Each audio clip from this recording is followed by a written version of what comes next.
I am the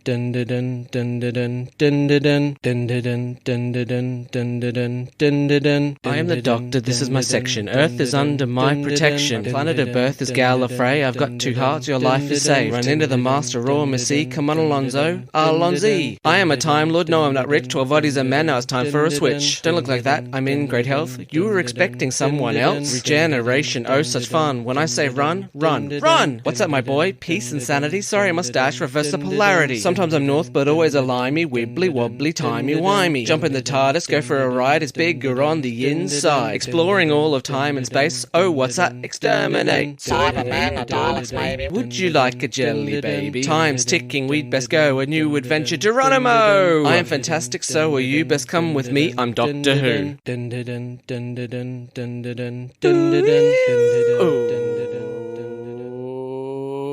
Welcome to a brand new episode of D4WH. I am your host, the man you call the nerd. He was born on another world. I'm Adam O'Sullivan, joined as always by my co-host. I doubt England is ready for this. It's Nicchia Schutt. England is never ready for this, I can tell you.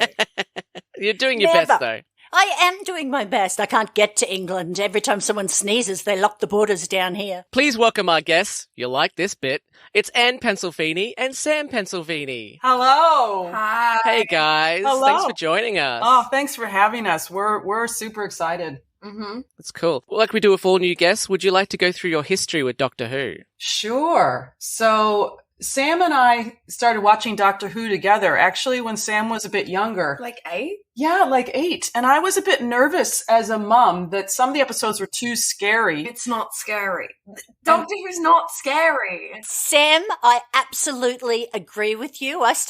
Well, of course, I started with the classics, but I started watching at about 5, and I've never found it scary, so... Well, I found it really scary, and in fact, I couldn't watch any of the the Angel episodes, like, while I was alone in the house. True. So Sam actually helped me to deal with my fear first of all, we should say we're second gen fans. Yep. We were not raised on the first generation, but I wasn't alive. Yeah, Sam wasn't alive, and I was American, and it was, that was back when I was American.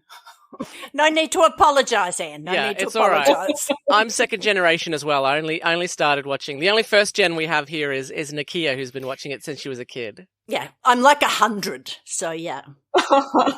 Time travel yourself. Was it one of your teachers in the first generation, though? Yeah, one of my teachers at Shakespeare and Company, Tina Packer, I think, ended up in an episode that was lost and then found or something. Really? Oh, wow. That's exciting. That's the story. Wow. So that's how Sam and I got into it. Yeah, we had a lot of fun, and we haven't watched it in a while, so it was really great to come back to the episode. Yeah, we've been trying to get you guys on for a while. Yeah. It's exciting to have you on. Since the Shakespeare Code, actually. The Shakespeare, that one. I like that one. And so Sam, do any of your friends watch Doctor Who, or is it just you and your mum? I would say, yes, some of my friends watch Doctor Who. A few of my friends in my friend group keep trying to convince one of the friends to all get together and watch the latest special, Jodie Whittaker. Ooh. But yeah, I know a fair few people who watch it. I have my best friend. She used to watch it, like, obsessively. She had, like, TARDIS earrings, and she had a themed birthday party where she came as the TARDIS. Oh, my God. It was awesome. She had this really cute dress. She came as, like, the TARDIS in human form. Like, remember that episode? I need to meet her. Yeah, I'm actually seeing her this afternoon. But, yeah. And Sam was River Song, and I, of course, geeked out totally on the gift. We went to Spotlight, and we did River Song's diary as a birthday present. Oh, my God. That's amazing. Cool. Yeah, it was awesome. I'm inviting you to every single one of my birthdays then. So yeah, shout out to Parker. It's good. I like to see people as obsessed as I am. Yeah. The worst purchase I ever made was the sonic screwdriver earrings, and everybody thought I had penises in my earrings. So I've never worn them since. Of course they did. Now you only exclusively wear your penis earrings, is that correct? Yes. Yeah, let them think whatever they need to. Exactly. Fantastic. All right, let's get started. Our episode today is The Family of Blood, Series 3, Episode 9, written by Paul Cornell and directed by Charles Palmer. Originally aired on the BBC Saturday, June 2nd, 2007. We start as we always do with a short synopsis for those who haven't watched the episode, but we definitely recommend you do. Yeah, boo if you haven't. The family of Blood have revealed themselves, and they will stop at nothing to find a Time Lord, no matter who they kill. John Smith must make a terrible decision. Will he open the watch that contains the consciousness of the Doctor to save everyone? Or will he remain John Smith and try for a happy human life? Boo. I didn't realize I wasn't born yet when this aired. Yeah. That's a long time ago. I know. Oh my you're God. so old. It's amazing, isn't it? Absolutely amazing. Yeah. You think about, even for me, watching the very first Who's, the first 3 Doctors, I wasn't born. And it's amazing to watch them and then go, oh my God. So, yeah, I just cannot believe that this show has been back on for this long. Yeah. That's what amazes me, because it still feels like yesterday. Yeah. And I know that there's a lot, like I remember when Jodie became the Doctor, there was so much back and forth and diehard fans. And I just love seeing the evolution of the storyline and how they have to deal with the plot lines to have more reincarnations and stuff. I love all that stuff. I like the going back that they did with Jodie. Like, there was like once where he got extra lives, but I like the going back on that of like, no, he actually had them all along. Yes, Yeah. yes, me too. And Sam and a lot of people have really poo-pooed this timeless child stuff, but Yeah. it's perfect because this is a show that the canon makes no sense half the time. Yeah. But that's what's gorgeous about Yeah. it. I love it. And can you imagine as a writer how you have to retrofit all that stuff? Like that is some intense. I mean, there's folks that know the blueprints of, the Enterprise and blah, blah, blah. But this is like serious writing. And what a surprise that just shortly after the BBC had to go through the crap of like, oh no, we need to give the Doctor 13 more lives. They were like, hey, Chris Chibnall, any way you could just get around that so we don't have to do that again? He's like, yeah, I'll sort it out. Don't worry about it. I do like the idea of the timeless child and stuff, and I love Jodie Whittaker's acting. Oh yeah. Oh. Oh, she's fantastic. Yeah. I'm not a big fan of Jodie's writer. I'm with you. What was with the paper towel monsters? We're going to get so far. See, we're going to end up talking about Jodie, but I'm really keen because Sam and I we rewatched the episodes, and this is actually my favorite episode because I'm a big David Tennant fan, and I think this episode absolutely, gives a platform to his acting skill, and I love it for that reason. Yeah. I remembered I liked these episodes, but rewatching them, it's like, yeah, these are some of my favorite. These are amazing episodes. It's insane how good they are. They absolutely are. And I was a big Martha fan, and this reminded me why I liked Martha. Yeah. Because she got nothing from him, but she just kept showing up. I love that. Yep. But yes, I do like love Martha. Jodie. Yeah. At the annual dance, the family of Blood are holding both Martha Jones and Nurse Redfern hostage. They want John Smith to pick who they will kill first. They're hoping that by breaking John Smith's heart, it will force him to change back into a Time Lord. Latimer opens the watch, distracting the family of Blood and letting Martha to turn the tables. Martha threatens Son of Mine and Father of Mine, who states, "This is all for you, so you may live forever." Now, I know I'm going to get flack for this, but what exactly is the family of Blood's plan? Do they want the body of a Time Lord or just the essence of the Time Lord? Just the essence, I think, the lives. Huh. That's what I got. So they're not going to inhabit because I originally thought they were going to inhabit the body of the Time Lord. Yeah, me too. No, I thought they'd stay in the bodies that they've got now and just bring in the lives. I don't know. Yeah, I thought that was kind of weird for me too, because I was like, how is this going to work? Are they going to trade? Is like one of them going to go into an egg or something, and then they'll just trade who gets to be the Doctor? Well, isn't there a point where they only say the boy's gonna live forever? Yeah, the father says, "This is all for you," basically. Oh. Yeah. That's true. And they make it sound like it's just for him. Yeah, like he's just going to take the body of the Time Lord, because currently the Time Lord's a human in body and in mind, so they need him to physically be a Time Lord, even if he has whatever. They don't care about it. But then later on, he gives them the watch, and they open the watch, and they're like, "Oh, it's all ours!" And it's like, but he's not a Time Lord. He's not in a Time Lord body. Yeah, and they all sniff to try and take it in. So Yeah. it's a bit confusing. Yeah. I'm trying to think. I've read the book, and I can't remember. It's probably clear in the book, but it's a while since I read it. It's a good read, actually. Maybe they haven't thought that far ahead. Maybe, the family, they're a certain kind of smart, but, like, they're lacking in some other ways. Do you think that there's going to be like a family feud where they go, who gets to do it? That's right. They only live for like 3 months, so they don't really. Yeah. Yeah, it's too far ahead. Because it's like they're in a human body, so if they have the lifespan of the body, then 80 years is still a lot longer than 3 months.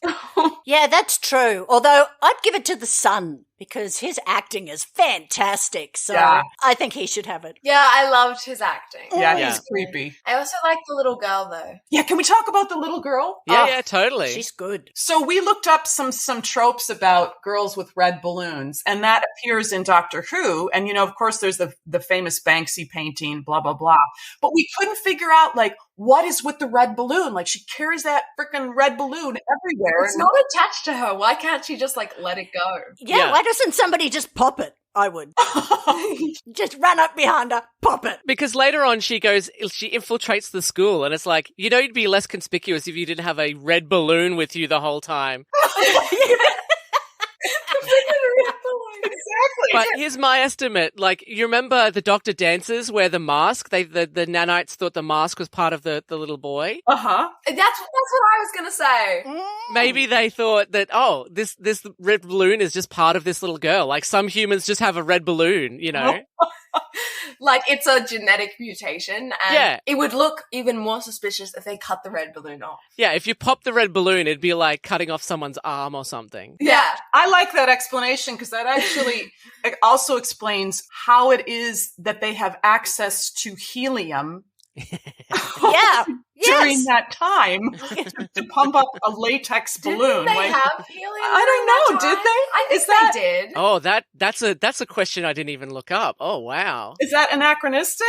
Yeah. That's the sort of thing I would normally look up. I feel devastated that I didn't. Where did she get the balloon? There didn't seem to be a carnival on anywhere. Is she just always with the balloon? What's going on with her? Yeah. She's very good, but she has a great little nasty look on her face she does a few things. And so she kills her parents. So she kills her parents. So what's the deal? They make her, they the family takes over her, and while she's got a balloon, this is what we know. They take her over while she's got a balloon, and then she kills her parents with that balloon. With the balloon. I love the idea that she kills them with the balloon. Yeah. Imagine her just taking a shower, trying to wash off all the blood, just with the balloon. Very hard to sleep at night, isn't it, when you got to hold the damn balloon? I think it's actually one of the creepiest things. I imagine she gets covered in blood and she's like, I need to get changed. And she goes to the little girl's cupboard and opens it up and it's all just the same dress. And she's like, damn it! No, but each dress comes with a balloon. Maybe they are balloons. Yeah. Endless supply of balloons. It's basically like her skin. I think this is actually one of the most overlooked parts of this episode. Yeah, it is a strange thing that it was only last week when we were talking about it. I thought, why does she keep the balloon? You're right. You're sneaking around. Everyone goes, she's got a red balloon. Oh, no, that is. It's not a great disguise, is it? It's freaking Lucy with her little red balloon. Who only eats one-handed because she can't let go of the bloody balloon. I thought that was funny. Okay, so helium was officially discovered in 1895. So that makes sense. And rubber balloons were even earlier. They were first recorded in 1824. But how much money does her family have to be able to afford a helium rubber balloon? They don't look rich. Yeah. But she's walking down the road by herself. Her family isn't there. She has to go home and kill her family. Oh, that's true. Yeah, that's terrible parenting. No, it was all the time. Just letting her out. But we get an explanation as to what happens to Lucy's parents, right? We can sort of agree, maybe the farmer doesn't have a lot of family. Jenny, maybe she has the tragic backstory where it's like her family are all dead. But we know Baines has parents. Yeah. Because they must be extremely rich to send him to that school. So basically they're just going to get a notice that, oh yeah, by the way, your son went crazy and murdered a bunch of people. So we had to trap him in a field somewhere. Yeah. And oh man, when a farmer tries to take down that scarecrow, they are going to freak out. That's what I'm thinking. progress is going to come along and they're going to move that scarecrow at some point. But the mirrors is a good idea. I like the mirrors. That's right. They say, he's going to live forever. No, he's probably going to be standing as a scarecrow for like 30, 40 years, and then he's going to be moved out, and are they going to put a car park in its place? It's going to get bulldozed straight over. I assume that they're all trying to live forever because later on, Joan says that they will breed and wage war, and so I doubt that Baines is just going to like try and breed by himself. He could, I don't know. Well, who would know with Baines? But I love him. I love him when he's talking to the headmaster. Come to give me a caning, sir. He's so good. Those actors got wild eyes. Those actors have it. That actor has entirely too much fun playing that role. With their great acting, Father of Mine is so bad. It's just so nondescript. It doesn't work. The guy with the mustache, he doesn't work. All the others work. Because last episode, I mentioned how I wasn't a huge fan of the Lucy's acting. But in this episode, where she shoots the headmaster and then is basically like, all right, who wants some? Yeah.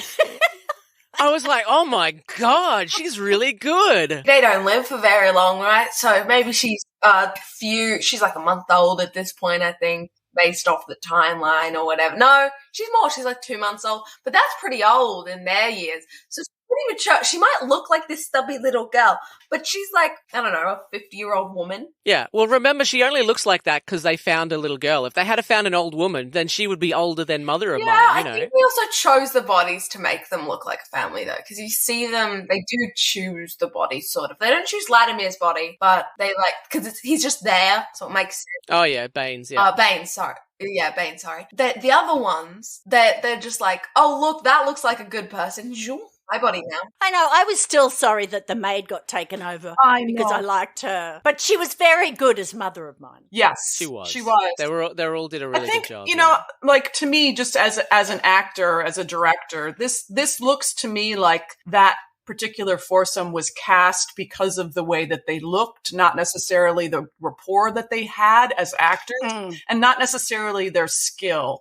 And so the actors really rose to the top. And then even the little girl, what's the little girl's name? Lucy? Yeah. Lucy, yeah. So that moment that you described, I think that's a product of good, really intentional directing. Like that, I imagine that scene took quite a bit of effort to get her 10-year-old. to get that out of her. She's probably old. Yeah. The actor's probably like 12, 14. 30. No, the actor's like a teenager. Well, Olivia Newton-John was 30 when she was supposed to be playing a 16-year-old, wasn't she? Yeah, exactly. In Greece. Yeah, so. I love that bit where Lucy comes out and like, hello, fellow pre-tweens. She did come back for the sequel that we'll talk about in the bonus episode. But yeah, I imagine they cast Baines first because Russell T Davies said that he was blown away by his audition. Yeah. He actually suggested him as the next Doctor. Yeah. He could do it, but now knowing that he played the baddie in Game of Thrones as well, I've realised that he's just a really good slimy baddie, isn't he? Well, I think he would be a good master. Oh, yeah, true. Oh, yeah. Yes. Yes, he would. Have you guys been watching Loki? No, but my friends have. Yeah, it's got really big Doctor Who vibes. But it's great. It's really good. Can we talk about the episode? Crazy! I'm just so keen to talk about David Tennant because I think the whole premise is so brilliant. Oh, it's so good. And the way that he approached it. You know, like, there are some actors who are unwilling to do like ugly crying. And David Tennant is not one of them.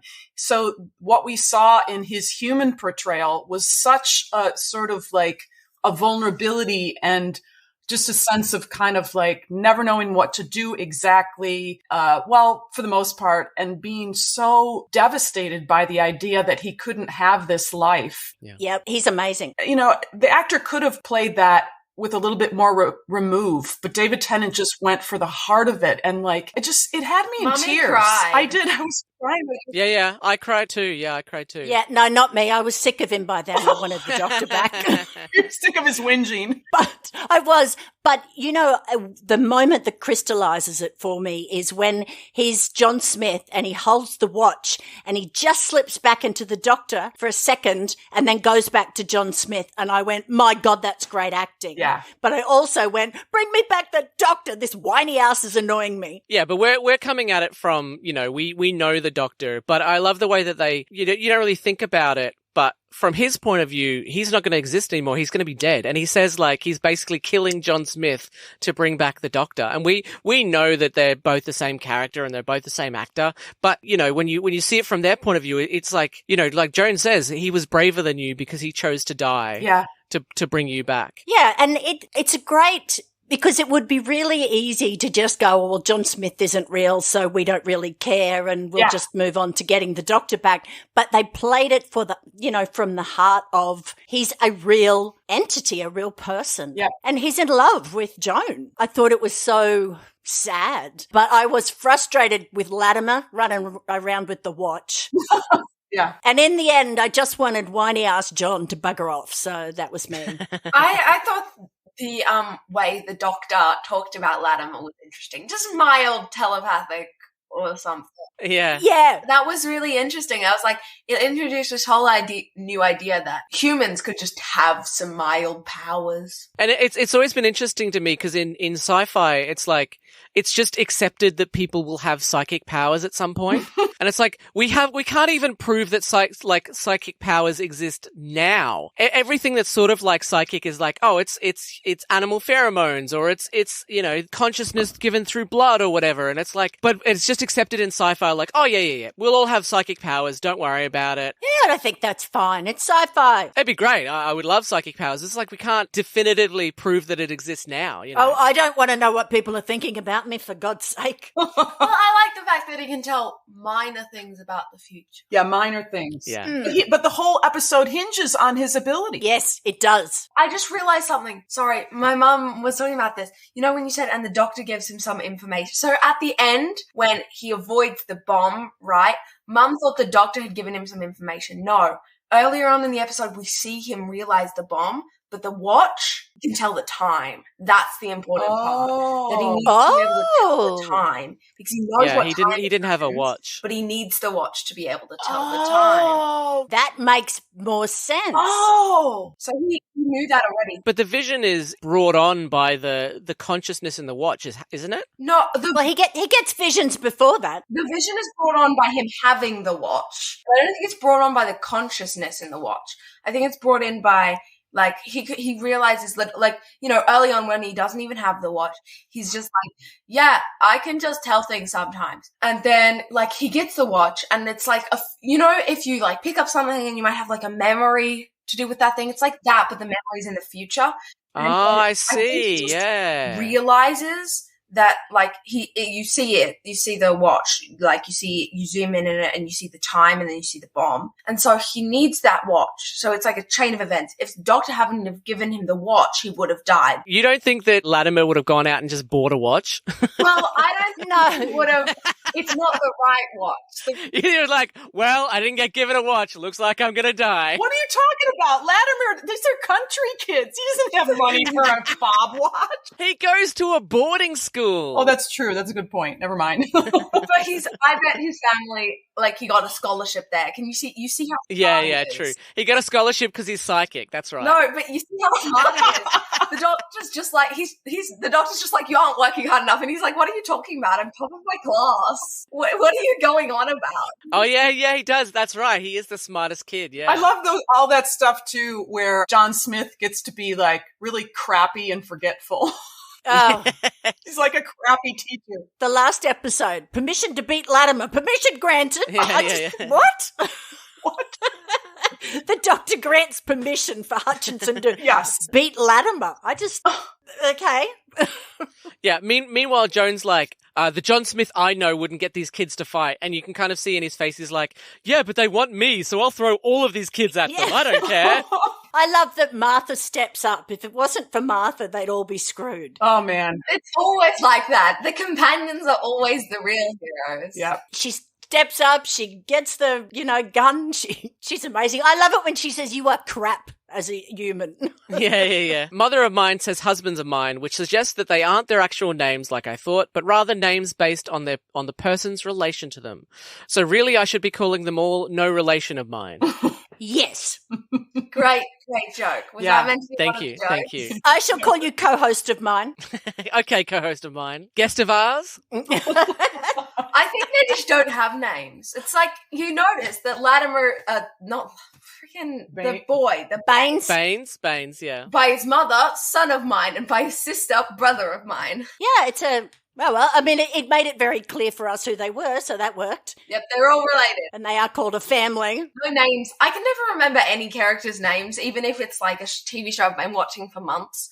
So don't expect me to remember these 4 random characters in 2 episodes. Game of Thrones was the worst. They had so many random characters who'd pop up for like one scene and then disappear, and you're like, wait, am I supposed to remember that character's name? I like the brother of mine and son of mine because it also gives like, so we're in, First World War, but it gives this just before, yeah. It gives this sort of like medieval feel to the family. Like they're out of step. They're not hip to the jive. They don't, you know what I mean? Like it gives this sort of weird formality. Hip to the jive, Mom? You're not hip to the jive. I'm hip to the jive there. I'm hip to the jive. If they were hip, they'd be like, yo, whack daddy-o of mine. No! Stop it! You people are old! Stop it! No. Coolio groovy, man. No! I wanted to say as well that I love the episode itself, the way that it ends. It has like 3 different framing perspectives. So you've got Latimer, right? And his epilogue, like in the war, and he lives because he's got this knowledge that is somehow a little bit tied to the doctor. Yeah, it is because of the watch. But then you've also got the narration of Son of Mine. I like that. And it's like, but where's he talking from? He's talking from the Scarecrow? Yes. Like, and who's he talking to? Like, it's the just world. It's like, well, he was trying to be kind and, and he put my sister, like, well, I guess he knows because he's the last to go. So that assumes that the doctor's taken the whole family you see prison. him take the whole family in the TARDIS. Like you see him throw his mother out of the TARDIS door. Just right. like, and there's that, but there's also this sense that Martha is our touch point. Yeah. So it's got, do you know what I mean? It's got like 3 points of view. It's like, how is this framed? What are we watching? But also you've got Joan's point of view because she has that beautiful moment where she gives him that set down that if he hadn't come here just on a whim, would anybody have died? Oh, it's a fantastic line. And she says to him, you can go. I mean, it really is looking at it from the companion, from the people that are left at the end and then the baddies as well. But I also don't think, we're supposed to 100%, we're supposed to view her as a sympathetic character. But also there's a point where she tells Martha, oh, there's no way you could be a doctor. And it's like, oh my God. I know. Yeah. But it has to be brought out because of who Martha is in a white boarding school for men. Yeah, like she maybe could. I think she says something about being a nurse or something. Yeah, she says she's a doctor. She's a trained doctor. Yeah, but she says something about her like maybe being able to be a nurse because she's a woman, but no way because she's and she says someone your color as well. Yeah. So it's a gauge of those times, which I still think is shitty that John Smith brought it to this time. Yeah, right. Yeah, it is really for the doctor. It's like, why would you place him here? I hadn't thought about that. I was sort of blaming the episode for its lack of diversity, but it's absolutely the doctor's fault. The doctor decided to bring her to this time. He could have just gone to like an island in the middle of nowhere and just spent 3 months there. Yeah, but oh no, I've got a black female. I'll take you to a place where, females and people of that colour get the worst shit. Oh, thanks, doctor. I know. In friggin' Britain. And she's got to be, like, it's really obvious that she's struggling and she's lonely. Especially because what's interesting about the character is she's kind of viewed as if she's first generation. Everyone thinks she's, like, come from which isn't true about her character. Martha is, I think she is meant to be second, third, whatever. She was born in London, which is very clear. Yeah. She is like... She's definitely at least third generation because we've met her parents, and they're both Londoners too. So. Yeah. But that would have been unusual, wouldn't it, in that time or not? Yeah, very much unusual. So I would have thought. use her as like, oh yeah, because, you know, the whole cultural differences thing that John Smith says, it's like, oh yeah, it's as if everyone just automatically thinks she's come straight from Africa, which she hasn't. I don't even know if that character, Martha herself, the character, has spent any time in Africa. No, and she sounds, she's got an English accent. What do they think? Everyone in the whole world speaks with an English accent? I think of it like this. I think the fact that she's from London, and in their like small town minds, it's basically like, whether she's from London or literally just come from Africa, it's basically the same. Like, she acts differently to how we act, and therefore they just automatically go to Africa because, you know, she happens to be a person of color. But she looks different, yeah. Yeah, it's a fact she's acting weird because first of all, she's from the future. Yeah. Secondly, she's from London, and you know, like if they met someone who was from London from the time, they probably would blow their minds as well, you know. But especially since there are cultural differences because she's from the future. Yeah, yes. Yeah, there's a big difference there. Yeah, it's surprising she can understand what they're saying because they're from the future, you know. Yeah. Because you imagine even if it was you and you had to go back and be a maid. I mean, as a woman, well, not you, Adam, you're a man, you could do what you like.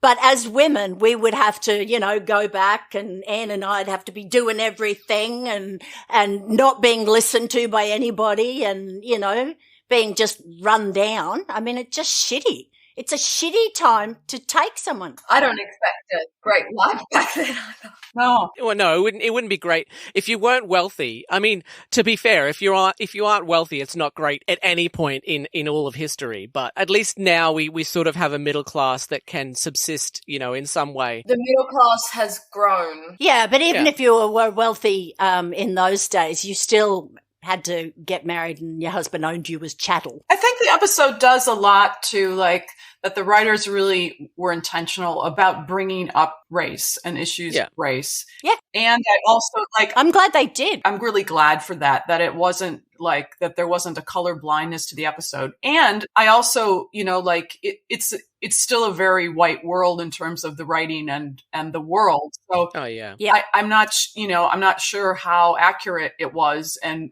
you know, I mean, whatever. But one of the things that was skipped about that, just in terms of that issue, is that there was very little information given around what it looked like when John Smith brought this black maid to the, like, yeah, you just came with him, you know, like there was no sense of like, how was that conversation? Like, how was like, oh yes, well, she's come to me through, you know, like what was the justification? That makes sense because even women were maids, and even if they were women of color, they were still put into maid positions. They were usually paid less or not paid at all. Yeah, and John Smith does say that John Smith owns her. He inherited. Yeah, she worked for his family, so when he moved away, so she literally says that John Smith inherited her. Like he owns her because she was like a housemate, right?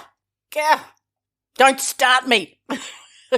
But also, this is like, you know, it's good that they brought it up and they didn't shy away from it in this episode. But also, this is the same season, and I think it's a Shakespeare code, where Martha goes, aren't I going to get noticed? And the doctor's like, don't worry about it. No one cares about race here. Well, it could have been a different time then too. I don't know what the different, but there was around those times that the prejudices were really bad. Well, that's the interesting thing, about sci-fi in general, is that it's always a lens that we're looking back through, and that the lens is the time that we're looking back through, and we see what we want to see. Historical sci-fi. Yeah.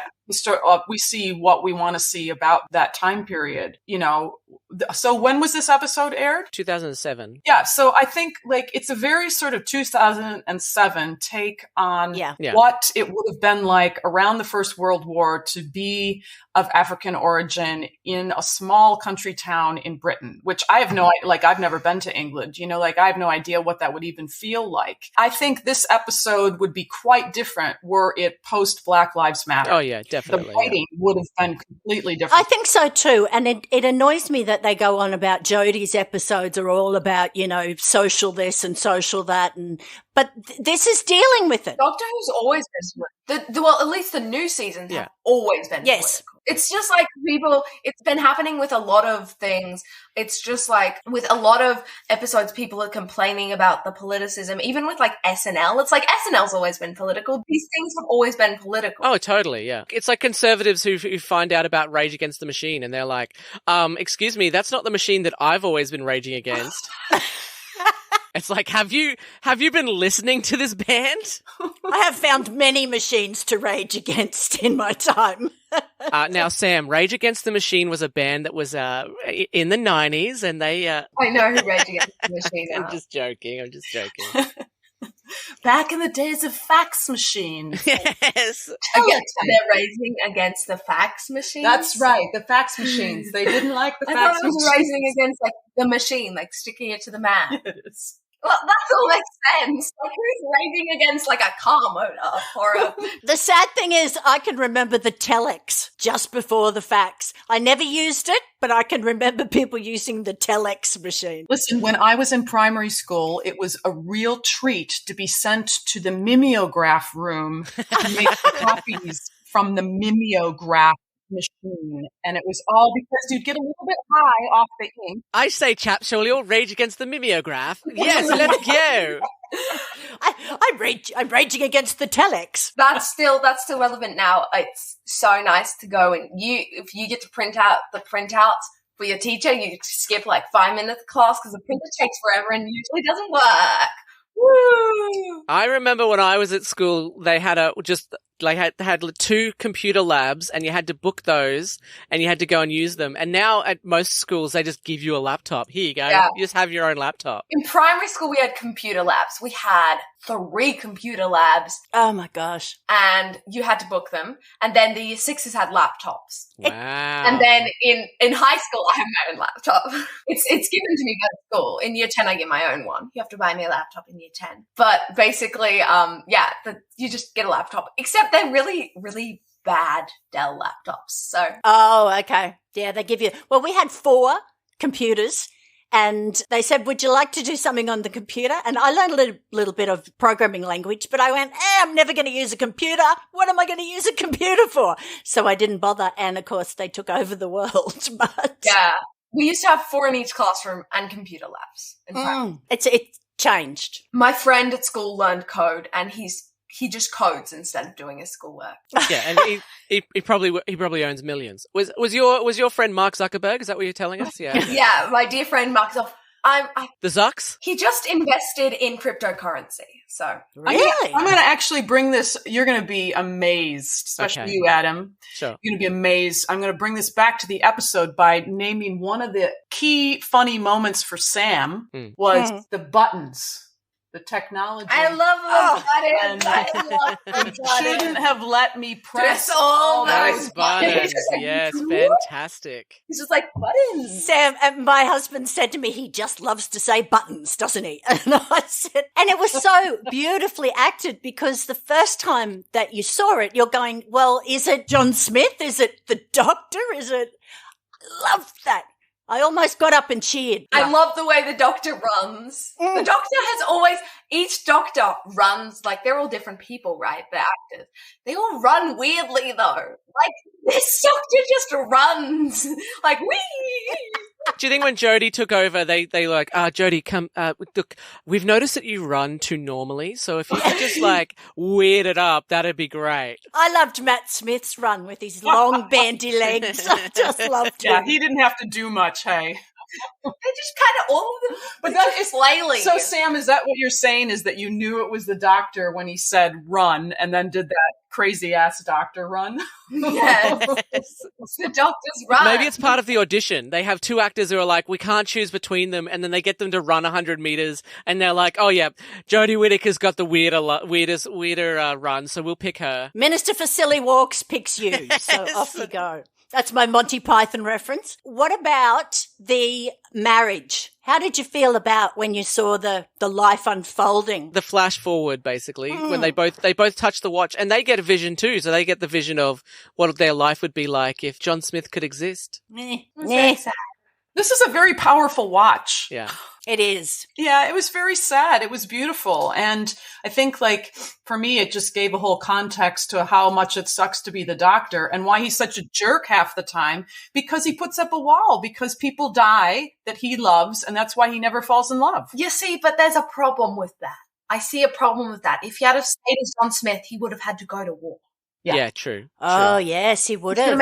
Which I think would have changed. Like, I feel like they missed that part. They missed him being forced to go to war. Right. Like, everyone just forgot that he would have had to go to war. Exactly. If he had stayed as John Smith. Because school teachers had to go to war, didn't they? Well, everyone had to go to war. Any man that could go to war went to war. I thought farmers didn't go to war. He was not a farmer. No, that's true. He wasn't. But I'm just saying. No, farmers went to war. Their wives took over. Here's what the realistic flash forward would have been, that he he never would have gotten married. He would have gotten killed by the he would have gotten killed by the family. Yeah, exactly. The family would have taken over everything and everyone would be dead. But meanwhile, it's like, but he's in bed laying. Is everyone okay? Oh, yeah, the family's hunting them down. But yeah, they're totally fine, mate. He's like, okay, that's good. I can die then. Even if they would have figured out some way to stop the family with him staying as John Smith or whatever, he still would have had to go to war. And there's a pretty good chance that he would have died at war or been super traumatized or anything else that can happen, or really injured. Yeah. And he wouldn't have got this bit of shell shock, happy life if he had stayed. He would have had to go to war. I think that it was a gift from the doctor to them. I think that they got to feel it and see it, and I think it was a gift. Unfortunately, John Smith went, I can have that. And then we should have had Sam there to go, well, no, actually, you've got to go to war. And then... I thought you were going to say it was a gift from the watch. Like the watch is like, here you go, have this. No, a gift from the doctor. Yeah. I think that makes a lot of sense. Actually, what you're both saying is true, is like, so the doctor's in the watch, and there's some kind of sentient quality of the doctor in the watch. And so, yeah, a gift, and also like a gift to himself then as well. Like the doctor needed to know if he was going to take human form, he was going to do it up. He's going to have the, 2.5 kids and a white picket fence. Also, it pisses me off that the doctor forgot to write about love, because the doctor's been in love before. Yeah. He keeps falling in love with different people, especially River Song a lot. Yeah, Rose. He's literally just got out of a relationship with Rose. Like, yeah, you're right. You're right. He should have thought about this, because he does let his lips wander a little. So, are you saying that this relationship is a rebound?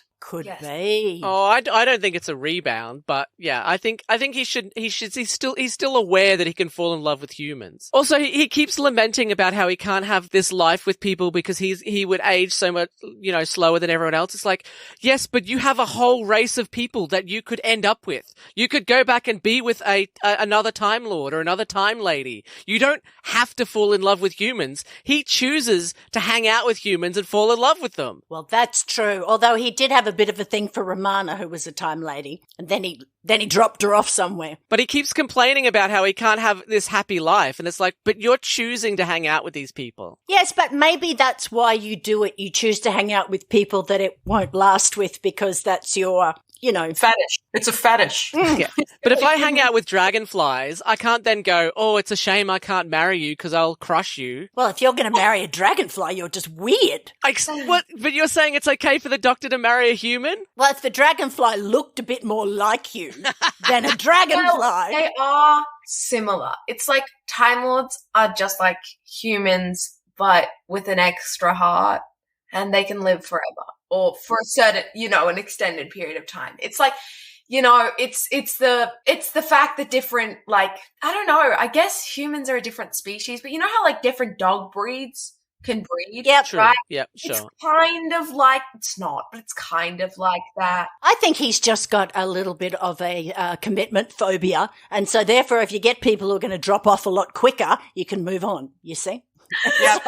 And also, I don't think the BBC tries to go as in depth as we're going in. They're like, the doctor looks human because it's cheaper. The humans look human because it's cheaper. They're done. Oh, all right. But it would be weirder if, like, the Doctor Who was just like this weird Martian creature. Like, seeing a weird Martian creature kiss a human would just be a little bit off-putting. Yeah. That's true. And not getting the good-looking guys and ladies to do it would be a good thing as well. Yeah. Besides, there's certain type of animation you can watch if you want to see that. So yeah, that's right. Most sci-fi, like, they put their human mask back on before there's any romantic stuff that happens. Because it's just a little off-putting. It is. Yeah, off-putting. I never want to see someone kissing a squid monster. Ever. Exactly. Yeah, I agree. They're just tentacles. As all the tentacles wrap around their face, and I'm like, eh. you don't want to read my story where Martha hooks up with an ood? No. Oh, no. No one should hook up with an ood. Hook up with an ood should never be said aloud. There would be a lot of squelching in that, wouldn't there? Who's going to hold the ball? Anyway, so they talk about the police, right? And they can't contact the police. But they were literally just in town at the dance. Couldn't they have run to the police station first and then gone to the school? They aren't that smart. John's No. really dumb. He might be a professor, but he's kind of an idiot. And Martha was trying to save everyone else's ass. So, like, she was like, can you guys just do something? Be productive. So, yeah, and the doctor's kind of a dumbass. Sure, but they weren't the only people at that dance. There was a lot of people, and you're telling me in a small town that no one knows someone who's a police officer or is related to someone who's a police officer? Well, maybe the police officer thought, this sounds a bit ridiculous, I'm not going to go. Or perhaps he thought he might get disintegrated because, as had happened, so stay home with the wife and have tea, I say. Do you know, and I think, like, from the writing point of view, and this was a part of the episode that I felt uncomfortable about being moved by. Like, we needed to see the 13-year-old boys going to war because Britain need to relive how crappy it was for 13-year-old boys to go to war, you know, like, and there was, there was this like patriotism and like, this is what we're trying to do. And yes, everyone get your guns out and formation, you know. King and country. Yeah, exactly. Yeah, the headmaster goes, I would go back in a second for king and country. It's like, really? Yeah, there was all that stuff. And it was like, it was really moving. And I felt uncomfortable about being moved because it was very much, and being an American in Australia, it was very Anzac-y. It was very Anzac Day-y to me, to my sensibility. It was so much like, you know, for king and country and the glory and blah, blah, blah. Yeah, I got that big thing about the glory of war. But what I think they showed was when those boys they were shooting scarecrows. Yeah. There was tears. It was, yeah, you know, it's not glorious, you know. No. I think they showed that. And did you see the joy in their faces when they realized that they weren't living? They hadn't killed anyone? Yeah. They were so happy. It's just like moving. It's like, they don't want to kill people. These are like 14. But then their headmaster gets shot in front of them, so they are 100% traumatized from that. Yeah. Oh, absolutely. I really like the whole, like, what Mum was saying about the whole, like, what were you saying again, Mum? About what? The king and country part? Yeah, I think they did a decent job at not making it look super glamorous. He didn't. Yeah. I don't think he really wanted to go. I couldn't tell how old any of those boys were. Yeah. They all looked like they were 10. Like, Latimer looked like 12, but then, like, Baines looked like, I don't know, 17. It's like, yeah, they all go to high school, so they obviously can be different ages. But, like, how old was Latimer? I couldn't figure it out. I was like, are you meant to be 12 or are you meant to be 16? I can't tell. Yeah. But when I see kids sometimes in uniform and they've got like full beard, and I'm a grown ass adult and I can't even grow a beard. So, you know, like. Yeah, it's true. Well, that's true. You can do that. Remember when my son would go to sports things and there'd be kids he'd be playing against, I'm pretty sure had a wife and kids on the sideline, and other ones who looked like, you know, they'd just got their first pimple. And they all were the same age. And I think how can this be fair? And it was unfortunate with Latimer as well as being one of those younger looking actors, because they had to make those later scenes really dark for us to buy at all. He was older. Absolutely. For him to say, I told you about this years ago, and I'm going, wait, you're still 12. You know? Yeah. And he's supposed to be like an adult who's at war, and it's like, oh, look at him, so cute. He's so cute. Like, he does still look like 12. I think that actor's probably older, but like he looks young. Well, and you had to put him in. He's from Love Actually. He looks so, my age. He literally looks my age. It's like, I'm 13. There's no... But he even looks older in the Maze Runner. Like, he is older. He might be 17, but he still looks really young. Wait a minute. He's got a baby face. Can I go back to something you just said, Adam? Yeah. So you said he's from Love Actually. Yeah. Are you saying that the character of Latimer is a time traveler, not just psychic? Yes. That he appears in Love Actually later in that world? Yeah. Absolutely. And if you believe that, I just point out to you that Adam wants to marry a dragonfly. Yeah, Anywho. Well, there's that last line in Love Actually where the little kid turns to Liam Neeson, who plays his dad, and he goes, "Make sure you do the Taken films. All right, goodbye." I've never seen Love Actually. That doesn't happen. That doesn't happen. I've never seen Love Actually, so you can fool me. Oh, it's a I great love movie. It. It's very light and easy. Talking about their ages, there's a bit where the headmaster, and I've just called him cannon fodder teacher. They go out to talk to Baines and Jenny. He like hasn't been given a name, and it's like, oh, you are going to die. And then the headmaster goes, oh, there's always a woman involved. So apparently he thinks Baines and Jenny are like hooking up or something. You know, whenever there's something going wrong, there's always a woman involved. I think that's just lazy writing on the part of the writers. Yeah, They're like, we'll just throw in a random sexist comment. But then the cannon fodder teacher says there's alcohol involved. So apparently they think the murderers are drunk and horny. No, I think 1913, that headmaster does think whenever something goes wrong, there's a woman involved. Yeah. So yeah, this headmaster just happened. Anytime anything goes wrong, someone's drunk and there must be a woman. Yeah. There's no way that the cause of World War I was a drunk woman. Yeah. Oh, God, that's the worst thing ever. If they kept pushing him, then the third thing would have been like, you just haven't been praying enough. I remembered my question. Which war did the headmaster go to? Were there wars before? Oh, yeah, Boer War. The Boer War in South Africa. There were wars before the First World War? Mm-hmm. Oh, the Boer War is terrible. They fought against the native tribes in South Africa. Yeah. That's awful. And the Dutch. They fought against the Dutch. That was all the comments he was making about her. That's what he was going on about.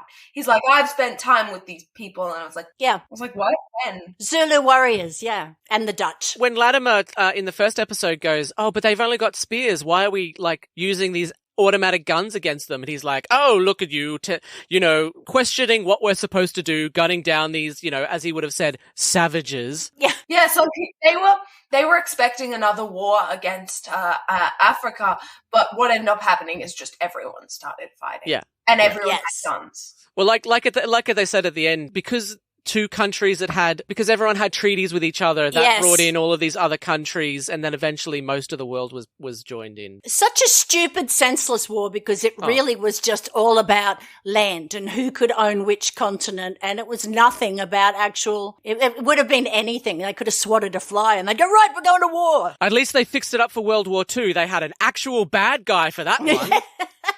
We've got a villain. Yeah, whereas like World War I, everyone was just like, every time we learn about World War I in school, I'm like, so what started this war again? These people, and then it was alcohol and a woman. Yeah. And not enough praying. Whereas like World War II has a very clear plot. Yeah. The writing is much better. There's a clear villain. I'm with you, Sam. The first time I learned about it in high school, I'm like, why? World War III is going to be a full cinematic universe. They're going to have movies that move into each other. It's going to be great. It's going to be great, guys. I'll just say I think Trump's going to star in it, but I won't say any more. Anyway. I will not say anything. Yeah. Because that's a different podcast. Yeah. That's our alternative history podcast. I want to be on that one. Well, start it then. Now, do you think that there's a lot of scarecrows, so do we think they have a lot of farms in Farringham, or Baines just made way too many scarecrows? Okay, so I think we have a lot of farms. It's clearly farmland. When you see Lucy, she's walking through farmland. With the Everyone's balloon. always walking through farmland. Everyone, they go to see the spaceship, they hit. Wait a minute. Do they grow balloons? No, they don't grow balloons. The first scarecrows had balloons coming out of their hands, and they're like, no, this isn't working. But basically, you see Baines tromping off to go find alcohol or something, and then he's like in the field, and he goes, whoop, and then he opens the door. He's like in field. You just see field as far as the eye can see. But my favorite part is the maids. Are just like, there's nothing here. We're not going to walk even just a little bit further. Yeah. We're going to stay here. We could walk out into the actual field. But no, we're just going to stay back here. We could go into that little hill where you actually can't see down there. So maybe it would help to go down there. But normally it's one scarecrow per field. So there must be acres and acres of field. No, it wouldn't be. It'd be per acre or per hectare. I don't know. Well, you would know better than I would, Nicchia. We didn't have scarecrows. Okay. Is that because of this episode? Yes, put me off. Sorry, Sam. I was going to say, I think you probably have about a few scarecrows per field, because fields can be huge. Not fields usually, I don't know. When I drive past fields, we don't really have scarecrows, but I imagine we don't. At least one on each corner, and then maybe one in the middle. Yeah, I think you'd look at it per hectare or per acre or per metre squared, whatever you were using at the time, and you'd have a couple out there. Because crows are not going to go, oh, there's one wee off in the distance, I'll bugger off. Well, look, when I'm playing Stardew Valley, it's one scarecrow per 8 squares, so... There you go. There you go. There you go. But Baines made them because he says, ever so good at science, sir. Yeah. I like Anne pulled the face. I love that, yeah. I just like to think he just had all these scarecrows hanging out in the spaceship, and he's like, oh, I made way too many of these. Oh, dear. I know. I remember when we were watching it, and my husband David said, I never liked this scene because there's really only 4 scarecrows. You don't see enough. And then they move out, and he goes, I wonder why I thought there was only 4, because they just keep coming. But the music that they play when the scarecrows are being gunned down and the boys are, Hutchinson's tearing up and the boys are scared, it works so well. Can I point out that's the same hymn that they were singing in the first episode when the doctor's going around the school and having a look at everything? Yeah, right. Really I didn't realize that until I tried to look it up, and I realized it was from the first episode. It's brilliant. I think that's a brilliant scene. But why didn't someone just set them on fire? You could have just thrown a match. And it would have just... Well, they didn't know that. They thought they were people, probably, in costumes. Well, you still could have set their costumes on fire. Yeah, that's true. If they were people, they would have just started going, ah! That's not British. Yeah, that's not British. Not king and country. It's going to be less effective. We must play by Marcus of Queensberry rules. Yeah, also it was the First World War, so having a flamethrower was basically opening a grenade in your own camp. You get them all close together and then you throw a match down there and then just all right, scarecrows, can we just get you all together, please? Get you all together. Scarecrows over here, please. Like the helium from Lucy's balloon. We're just getting a photo. Could have set Lucy on fire too. You see, you just set everyone on fire. This is why Arson is always the answer. Now I'm worried about Sam, and now I'm worried about Anne. I thought they were aliens. Sam, I think we need to have a talk. Yes. Now, Anne, if your house burns down, I want you to ring me. Now, when two people love each other a whole lot, they don't set fire to anything. Oh, I love the scarecrows, and I think that the scarecrows were really well choreographed. There's some good movement coaching behind them, that the way that they moved was so creepy and so consistent. Yeah, and had they not had that, if they just sort of walked normally, it wouldn't have worked as well. No. The movement was fantastic. There's so many amazing scenes and moments in this particular 2-parter, but this second part as well as the first, and that's one that really I felt I was really emotional watching that for those poor boys. Yeah. It's interesting about the family and the scarecrows. I don't really understand I guess he's just really good at science, and that's all the explanation we need. But I don't understand how the family is able to animate stuff. Well, I think Baines does try to explain it to the poor old headmaster, but I think that Russell T Davies just wanted a monster. Yeah. I think the family just wanted foot soldiers to like do their work for them, basically. It makes me upset that no one set them on fire, though. I know you want to set things on fire. Because Now, Sam, you can build one and set it on fire, okay? Mom, No, Burning Man. Yeah. I think Sam just wants to go to Burning Man, really. That's pretty much it. Oh. Do I get to set the Burning Man on fire? No. Oh. Okay, anyway, this is a conversation you can have, with Anne, that's fine. Can we just go back to, when Joan is saying that Martha can't be a doctor? Like, she can accept that aliens look like humans, but a female person of colour training to be a doctor? Preposterous. Yes. I know. Very small-minded, the old Joan. Also, the London School of Medicine for Women was opened in 1874, 39 years before the setting of this story. It was started by Elizabeth Blackwell, the first woman to get a degree in the US, and generally considered to be the first female doctor. Her sister Emily Blackwell, the third woman in the US to get a medical degree. Elizabeth Garrett Anderson, the first woman to get a medical degree in the UK. Sophia Jex Blake, the first woman to get a medical degree in Scotland. And Thomas Henry Huxley, the token male. God, wouldn't that have been, I mean, imagine that. It would have been a tough old sell when you got out there. But damn good on them. Other than being okay with women being doctors, Huxley's other flaw from the period was advocating Darwin's theory of evolution, which earned him the name Darwin's Bulldog. It's like he liked the theory of evolution. Yeah. He was okay with the theory of evolution, and so all the religious people would have been like, heathen! It's like my friend group. We've always got to have at least one token straight white guy. You gotta have one. It's the friend group. It's just needed. Yeah, you've just got to give them a because token straight white guys just need a hand up these days. Yeah. Do you interview beforehand or just randomly pick one, see how it goes? Interview. Oh, they are sensible.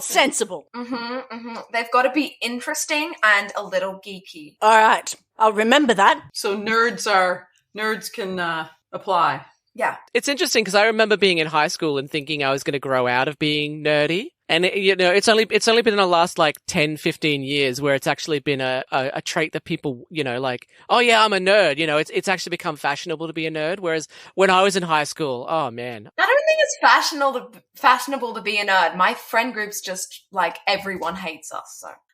That's not true. That's high school. Yeah, I had the same when I was in high school. Yeah, we're cool. So the most of the boys I get called a nerd all the time by boys with mullets who I don't think should be. Yes, anyone with a mullet should shut up, Sam. Yeah, exactly. I don't think you should be allowed to have an opinion if you are a white boy with a bad mullet. Can you imagine looking in the mirror at your mullet and going, yeah, this looks great? You know what I can see? 5 to 7 years looking back on a photo of their mullet going, oh, but what was I thinking? That is such a mistake. And then you'd see in the corner of the mirror, you'd see a red balloon. Exactly. You'd see a red balloon with a mullet. You'd hear a little voice going, your mullet sucks.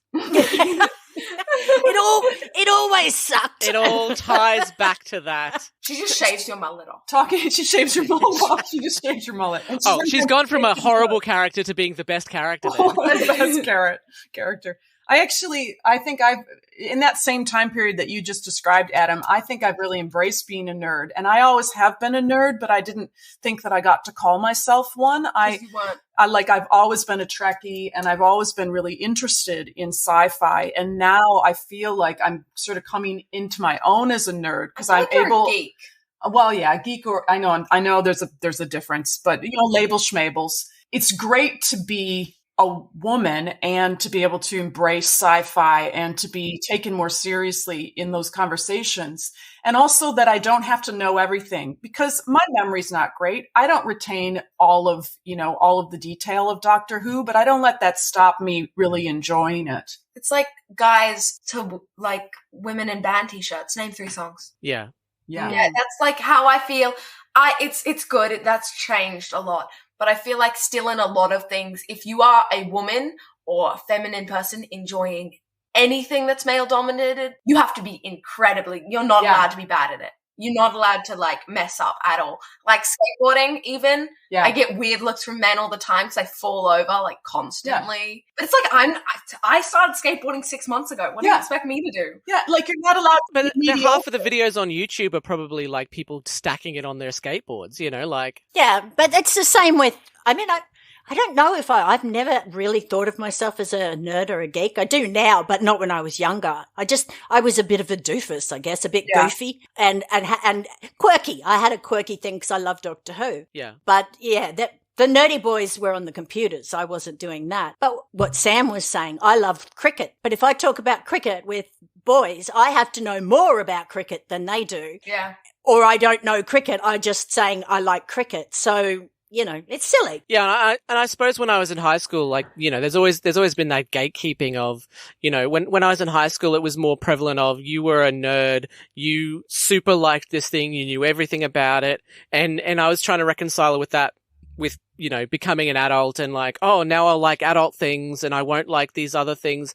I suppose it's more acceptable these days to, you know, to be considered a normal person, and then also be like, oh yeah, and sometimes on the weekend I watch the entire Lord of the Rings trilogy, the extended cuts, because who would watch the originals? You know, like it's more acceptable to have nerdy aspects of your personality. It's, you know, because we've got the Marvel movies, which are the best selling movies in the world, and it's more acceptable these days. Yeah, I think the sin is to be obsessed with something, a nerd, and pedantic. Yeah. That's the sin. When somebody says blah, blah, and you go, oh, no, that's not right because blah, blah, blah, episode 12. And you go, oh, God, what a dickhead. And you're out of there. So, yeah, don't be pedantic and a nerd. Yeah. Yeah. Because it's okay. Like there's things that I love, but that I just dabble in, that I don't know everything about. And I think that's what it's freed me to do, is just dabble. That's how I feel about like drawing. It's like, I'm not going to be the best person ever at it. That's not my goal. I'm just going to do it.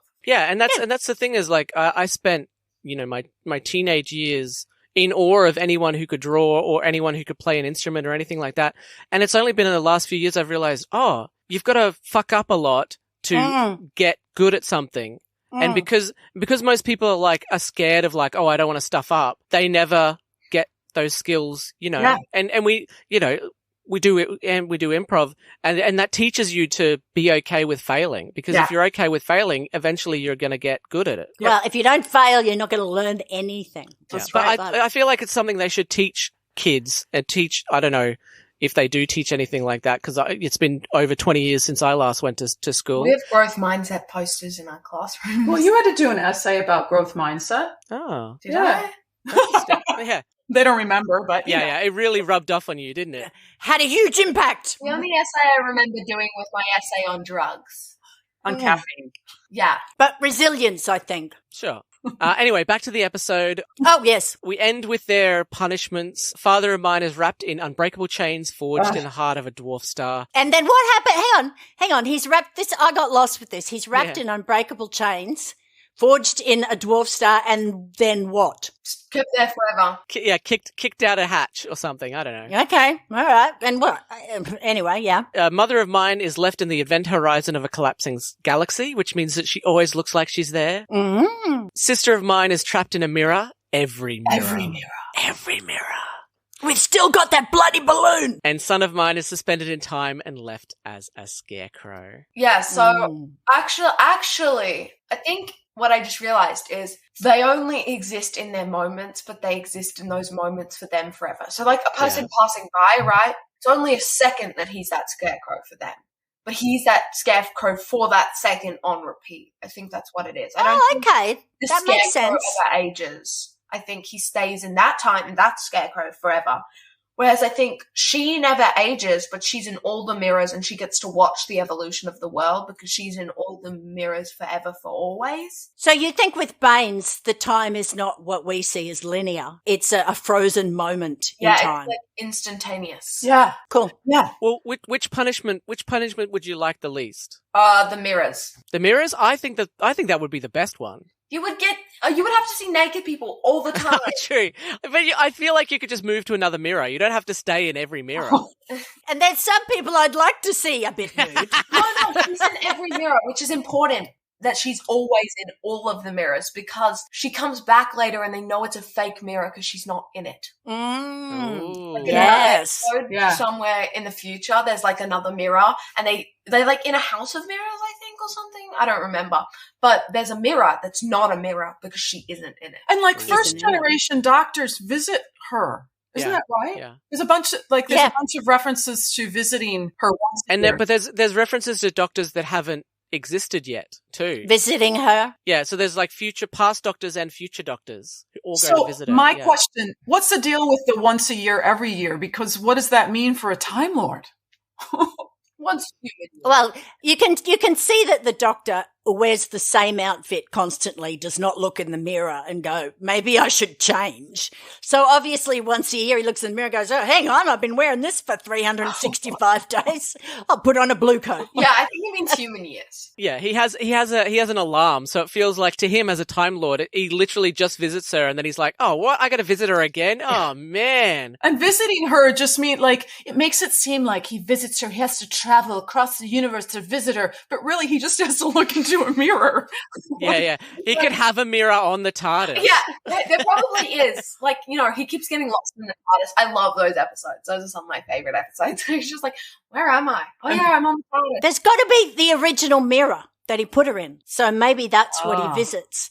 And they can talk. It's got to be in a mirror at the beginning, an original. Well, we'll talk more about the extra episodes in the bonus episode. But it talks about how the Doctor turns up and keeps asking her, "Are you sorry? Are you sorry? Are you sorry?" And that's why he keeps visiting her. So yeah, and in the book, I think the Doctor's, because it's Sylvester McCoy's Doctor, the seventh Doctor, Benny, his companion, visits her as well and tries to get her to say sorry as well. And she ain't sorry. Well, it's hard to get kids to say they're sorry. I know. Cut off their nose to spite their face.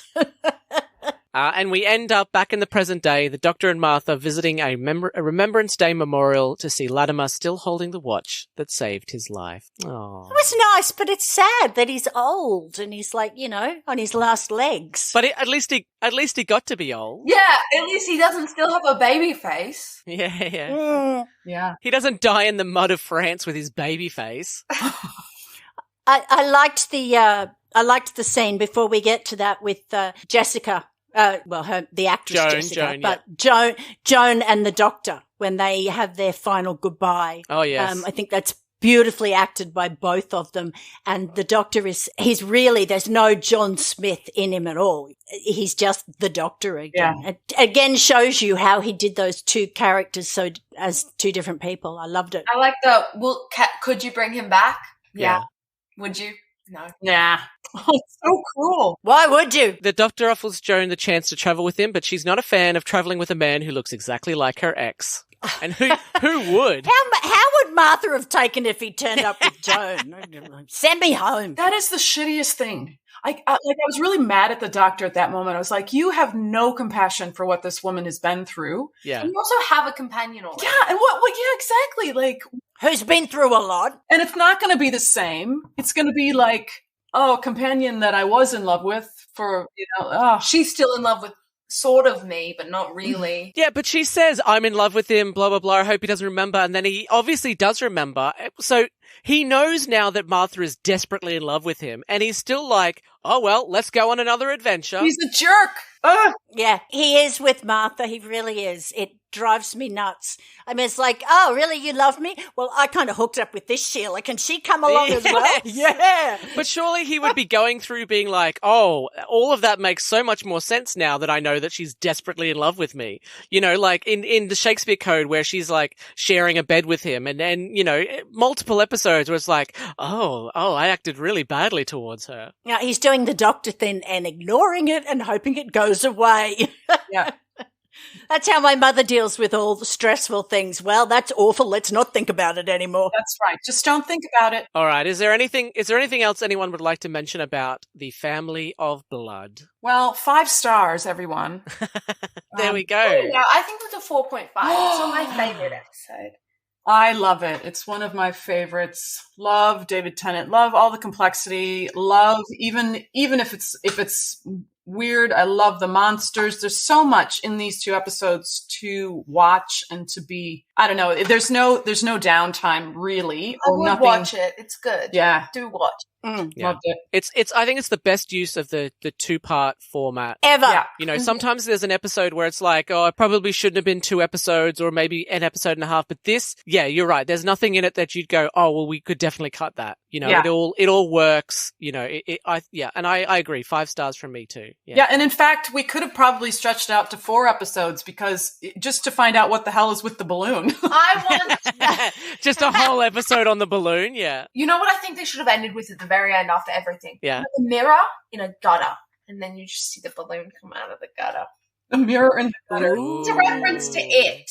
Yeah, The balloon out of the gutter. Yeah, right. Not just the balloon, but her arm with it. Yeah.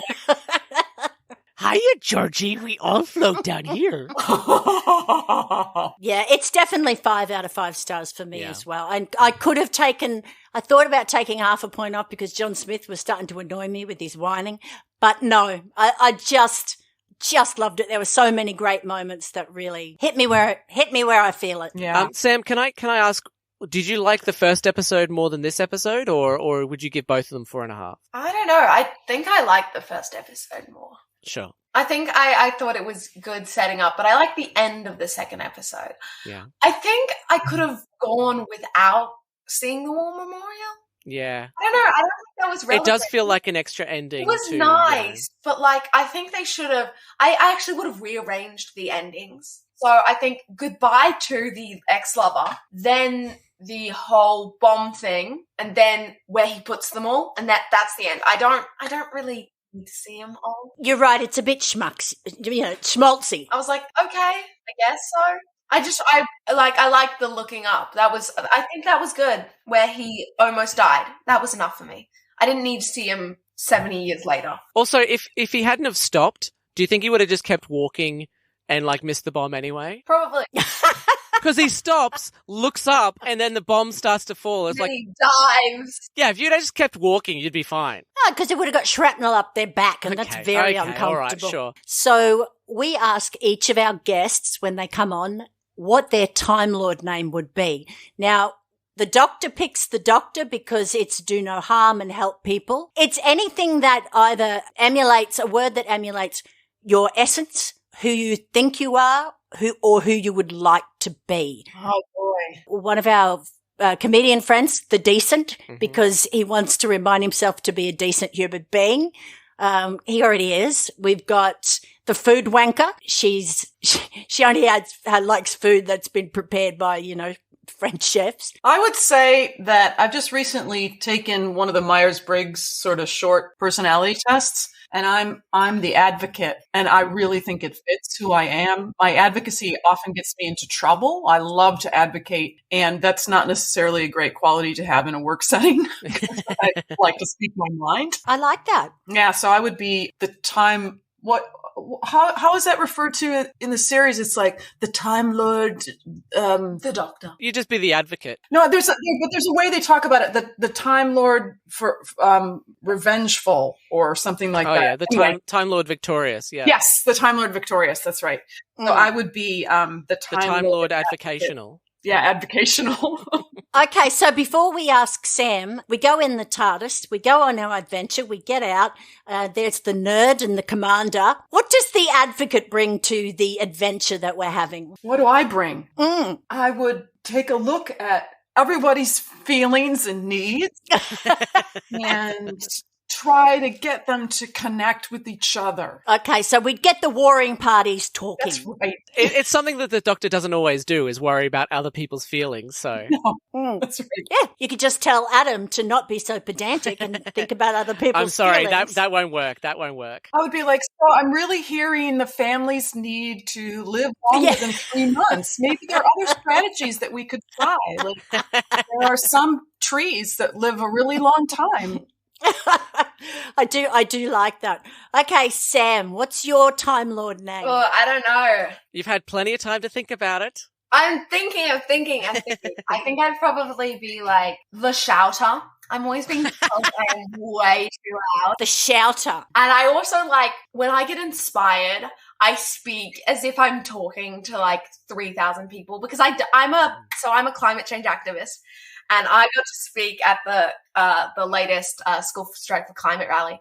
And awesome. The way everyone like heard that, the way I spoke to those 3,000 people is the way I speak when I get passionate about anything. I'm just like screaming and I'm like pounding my fist and I'm just like, rah! It's like, I'm just like it's not like inspirational. It's just like pump you up. It's like, you can do this. Could you be the passionate? Like a coach. Oh. Are you the passionate or are you the shouter? I don't know. I like the shouter. Yeah, I like the shouter. Okay. I'm always being really loud too. Okay, so Sam, we turn up in the TARDIS, the advocate, the nerd, the commander. It's a big adventure going on with the family. What does the shouter bring to the adventure? Do you know I performed in front of 3,000 people? I would get my team together, like, you know, like classic huddle style. We'd be in a huddle, right? I love that you've got your squad already. Yeah, it's great. Except I'd be being way too loud for a huddle. And I would be like, and you're going to get them and you're going to take their guns off them because we will not stand them taking the doctor. Well, let's hope they don't overhear our plans. Oh, oops. But I like that. Yeah, I like that. You need somebody who's got that sort of passion to yell and get us going. So you're there to motivate us, get us into it. You know, because the doctors always kept their plan secret, haven't they? Yeah, true. Totally. No, the doctor likes to share them. I think that's what that favorite moment is. You shouldn't have let me press all those buttons. Yeah. So much. That's awesome. Thank you very much to the advocate and the shouter for joining us. It's been an absolute pleasure having you. It has. Thank you. Thank you. Do you have anything you would like to plug? Some improv classes will be coming up through Big Fork and Impro Mafia. So I'm a teaching artist. I teach improv and Shakespeare to adults and young people. And Sam's probably got another school strike for climate. In September, I want to plug that. That's my thing to plug. Off you go. You should follow the School Strike Instagram. It's just School Strike for Climate. And the School Strike TikTok, because I'm on the School Strike TikTok. And you should follow the School Strike TikTok because you get to see me being cool.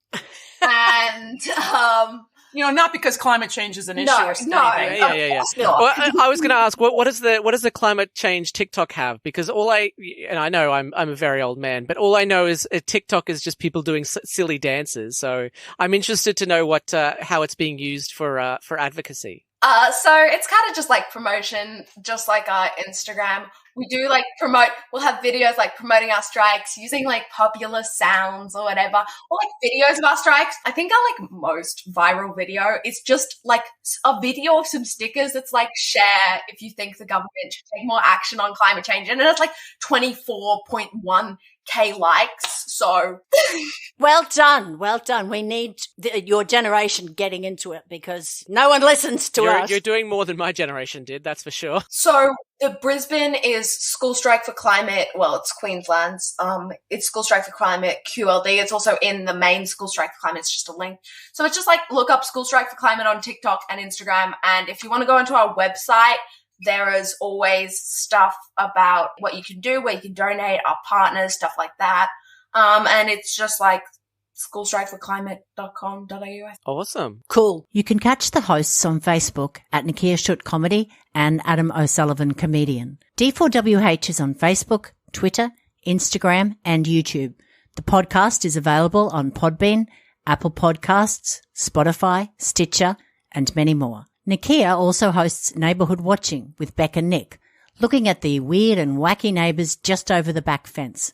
Available where all podcasts are. Adam regularly works with Big Fork Theatre in Brisbane. You can find him in some of the online shows on the Big Fork YouTube channel and also has sketches in the Get It In Ya podcast. If you enjoyed D4WH, please consider jumping onto our Patreon and donating.